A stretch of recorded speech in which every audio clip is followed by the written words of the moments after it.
Llegó por fin el momento de hablar de Tojo Fushiguro, y es que si este personaje es de mis personajes favoritos de todo Jujutsu Kaisen, y es que cómo no serlo, este personaje tiene demasiadas cualidades que lo hacen un personaje increíble, tiene carisma, tiene personalidad, tiene una facha que no puede con ella misma, y todo el contexto nuevo e información nueva que trae el juego dentro de Jujutsu Kaisen es magnífico. Su participación en el arco de Gojo joven o en el arco del pasado de Gojo fue increíble. Para mi opinión se lleva por completo este arco, y es algo bastante difícil de lograr teniendo en cuenta que tuvimos una de las mejores versiones de Gojo Satoru, porque si esta versión rebelde y un tanto antipática y un tanto más inocente de Gojo Satoru me pareció fantástica. Y también por el otro lado teníamos a Geto, personajazo, del cual también se vino un video prontito personalizado para él. Y teniendo a estas dos bestias en este arco, aún así este personaje logró sobresalir por encima de ellos, incluso para mí quedó mucho mejor que ellos, y el desarrollo de su persona y de su pensamiento fue increíble. Pero ¿por qué fue tan importante y tan relevante la participación de este personaje? Bueno, de eso es de lo que se trata el video del día de hoy. Y es que hoy vamos a recordar un poco la importancia y lo magnífico de este personaje. Vamos a hablar un poco sobre su historia y vamos a analizar punto tras punto las diferentes apariciones que tuvo y las diferentes acciones que realizó, porque créanme que fueron demasiado importantes. Literalmente sin su aparición la mitad de las cosas que han pasado en la historia de todo Jujutsu Kaisen no se estuviesen llevando a cabo, ya que a día de hoy las cosas que están pasando en el manga, muchas de ellas tienen conexión con la participación que él tuvo en sus inicios, así que ya se pueden dar un poquito de cuenta la importancia de este personaje. Así que sin más introducción, entremos de lleno con este video. Antes de continuar, recuerda suscribirte, dale like y déjame en los comentarios todas las sugerencias que tengan de diferentes videos que te gustaría ver más adelante. No siendo más, hablemos de Toji. Como les estaba diciendo, tenemos que empezar a hablar un poco sobre su historia, porque la historia de Toji es bastante complicada, ya que nace en uno de los clanes más echados a la antigua de todo Jujutsu Kaisen. Nace en el clan Zenin, que es un clan demasiado anticuado, de ese tipo de clanes que siempre tienen como unos parámetros o unos estándares bien establecidos para definir quiénes son dignos o no dignos de ser parte de su clan. Si tuviéramos que hacer algún tipo de comparación con otro tipo de anime o con otro tipo de historia que hayamos visto donde esto se vea de la misma manera, lo podríamos comparar con el clan Hyuga de Naruto, ya que ahí también se tenían este tipo de estándares con el tema de la realeza, quiénes eran los de la primera familia, quiénes eran los de la familia secundaria, y los de la familia secundaria pues eran renegados a ser como esclavos o ser la basura del clan en general. Y eso fue lo que le pasó a Toji, no exactamente porque hubieran este tipo de divisiones jerárquicas entre realeza y cosas así, era más por el estilo de ser digno. Y es que para el clan Zenin el control de la energía maldita era lo más importante. Esto lo vimos también reflejado con el tema de Maki y su hermana, que desafortunadamente no me acuerdo ahorita del nombre, pero lo estaré colocando ahorita en pantalla, ya que Maki, como se nos dio a dar a entender, era mucho más poderosa de lo que era su hermana, pero solamente por el hecho de que su hermana podía tener el control de la energía maldita y ver a los espíritus, ella tenía mucho más privilegios y era mejor considerada en el clan. Entonces era un clan demasiado injusto, lleno de estupideces, la verdad. Pero bueno, de este tipo de cosas fue de lo que fue víctima Toji también en su vida, porque nació con la restricción igualita a la que tiene Maki, en la que no les permiten poder ver los espíritus malditos o tener control de la energía maldita. Solamente sus capacidades físicas se ven aumentadas al 100%, y debo decir que me vi una historia, no sé exactamente si es algo al 100% o que se basaron en base a información que soltó Gege o no sé, pero hay una historia por ahí que relata un poco esta crueldad que tuvo que vivir Toji de pequeño. Primero se le murió la mamá por la deshonra de que su hijo haya nacido con esta restricción, y no solo eso, recibió un bullying por parte de su papá y de sus compañeros en donde lo obligaban a pelearse con maldiciones de grado S. Básicamente querían matarlo, pero lo que consiguieron fue crear una de las mayores bestias de todo Jujutsu Kaisen, porque como vimos, las personas que nacen con esa restricción tienen un potencial increíble, así como lo hizo Toji, así como lo hizo Maki más adelante. El uso de esa restricción y el tener control de esa restricción hace que incluso puedan superar a hechiceros que tengan control de la energía maldita. Por ende, el hecho de que se les trate como basura o como no dignos dentro de su clan es algo estúpido, la verdad. Pero bueno,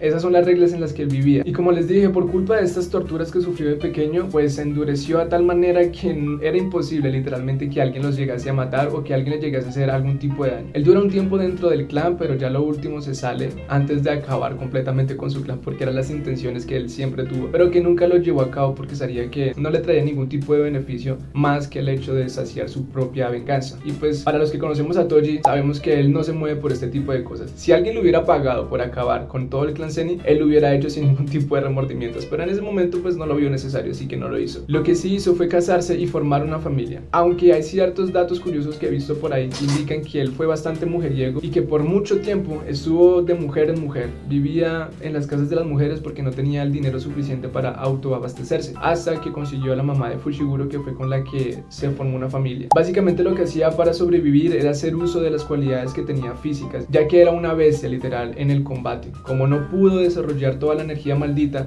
o nada de la energía maldita, se enfocó al 100% en desarrollar todas sus habilidades físicas y se convirtió en una bestia del combate, y básicamente se convirtió en un mercenario. Si tú le pagabas para que matara a alguien, él lo iba a hacer con tal de que le dieran una buena paga, y así era básicamente como se ganaba su vida. Tuvo 2 hijos que fueron Fushiguro y la hermana. En estos momentos tampoco me acuerdo, lo siento, pero lo estaré colocando acá en pantalla. Y aunque la relación con sus hijos no fue la más cariñosa ni con su mujer, aún así siempre lo estuvo presente, ya que como lo vimos en el arco del pasado de Gojo, los últimos pensamientos y las últimas palabras que se le vino a la cabeza fue su hijo Fushiguro, porque él sabía que tenía un buen potencial y no quería que él terminase en manos del clan Zenin, a no ser de que esto le fuera a traer beneficios a Fushiguro, y por eso fue que le encargó a Gojo que por favor decidiera qué hacer con su hijo. Así que eso lo deja como un gran personaje. Ya quisieran muchos que sus papás pensaran de esa manera de sus hijos. Pero bueno, eso es más o menos la historia resumida de Toji Fushiguro. Vimos su participación en el arco de Gojo, en donde básicamente mostró todo esto que ya les conté, que era una bestia física, en donde tenía un bichito, que la verdad no tengo mucho contexto de cómo fue que adquirió este bichito y cómo hizo para entrenarlo, porque he visto por ahí como curiosidades y dicen que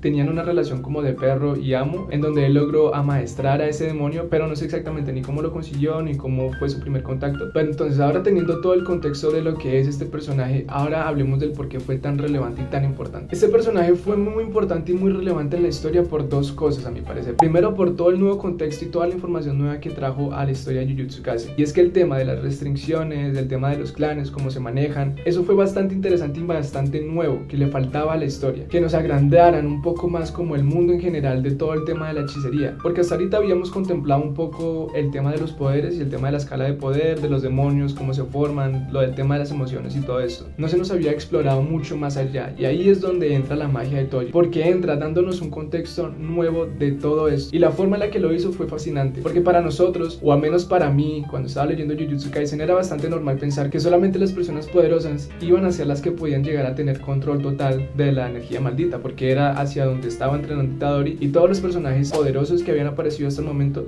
tenían control de esa energía maldita. Y ver a un personaje salido de la nada aparecer y darle una de las mayores palizas a uno de los personajes más poderosos de esta historia de una manera tan cruel y tan fuerte, porque lo que le hizo a Gojo fue prácticamente humillarlo. Gojo, el personaje más poderoso de esta historia, se vio diminuto o se vio débil al lado de Toji. Claramente todo lo que hizo Toji no fue simplemente llegar y darle una paliza, hubo una construcción mucho más grande para que Toji pudiera tener algún tipo de posibilidad de pelear o de hacerle frente a Gojo. Pero es que eso es lo importante, eso es lo nuevo y eso es lo maravilloso que trae esto, y es que en esta historia no se basa todo en poder o quién controla más la energía maldita o no, sino también entran factores muy importantes como el contexto, la inteligencia, el planear las cosas, y fueron las 2 únicas formas en las que Gojo fue derrotado, ya que esto lo hizo tanto Toji como Kenjaku. Ambos planearon por mucho tiempo el cómo derrotar a Gojo, y ambos, cuando lo planearon y cuando utilizaron el contexto perfecto, lo derrotaron. Así que eso nos deja saber que incluso la persona más poderosa, con las circunstancias en específicas, puede ser derrotado, y eso fue lo magnífico de Toji. Y no solamente el impacto que estuvo como personaje y el shock que nos dio a nosotros ver a un personaje nuevo de esta manera, sino también en la historia. Todo el tema relacionado con Tengen es la causa de que ahorita Kenjaku tenga la posibilidad de poder hacer todos sus planes macabros. Todo el tema de la pelea de Sukuna viene a consecuencia de todas las cosas que está haciendo Kenjaku en esos momentos con el tema de Tengen. El tema de que Gojo haya sido secuestrado y más adelante haya sido derrotado también viene a consecuencia de las acciones de Tengen. Todo el tema de que no haya habido un recipiente para Tengen por culpa de que Toji lo mató hizo que todas las posibilidades negativas para esta historia pasasen. Claramente no pasaron antes porque todavía teníamos a Gojo en su máximo esplendor, pero en el momento en el que Kenjaku logró atraparlo, ya ahí toda la historia de Jujutsu Kaisen se fue para abajo, porque ya sabíamos que se venía lo peor. Y aún así en estos momentos, en la actualidad del manga, aún estamos esperando por qué es lo que van a hacer con Tengen, qué es lo que va a hacer Kenjaku, cuáles son los planes que va a realizar. Y todo esto, vuelvo y digo, se puede hacer gracias a la participación increíble que tuvo Toji Fushiguro, y por eso es que es un personaje tan importante y tan crucial para toda la historia de Jujutsu Kaisen, así que le debemos un gran aplauso.